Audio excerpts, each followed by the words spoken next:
Hi everyone, my name is Marlito Soriano. I'm 16 years old and I live at Barangay Sinawal, General Santos City. And I'm currently studying at the New Society National High School as a fourth year high school, and I'm graduating.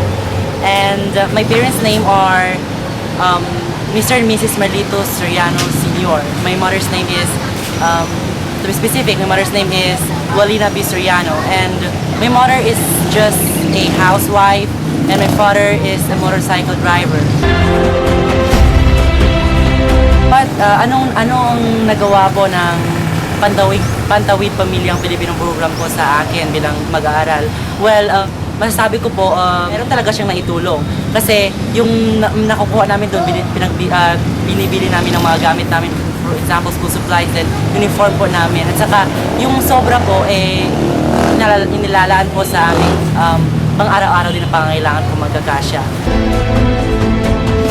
Then my message for the government and to my co-youth, sa mga kabataan po, lalo na dun sa mga blaan, kasi ako po, blaan po ako, sana po huwag po natin ikahiya yung pagiging blaan natin kasi to think, para sa akin advantage po yun eh. Kasi parang yun ang nagiging edge natin for the rest. So nakuha ako sa isang scholarship dahil one of my edges is yung pagiging blaan ko. Then, at saka kailangan din po natin maging vocal dito sa ating society. Dapat po, since we all know na yung mga blaan is discriminated. So kailangan mga kabataan na blaan, kailangan tayo yung aahon sa ating tribo, kumbaga.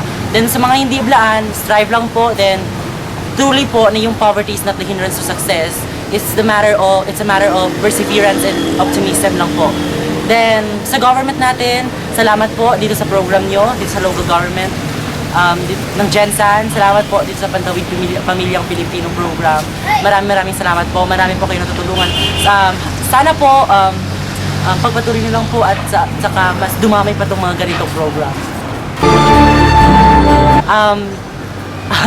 Kagaya po ng sabi ko, I'm a scholar po ako ng International Container Terminal Services Incorporated Foundation or ang ICTSI, and I'll be heading to United States of America this coming July to study there for 4 years and plus 1 year for my OJT ESL. Thank you.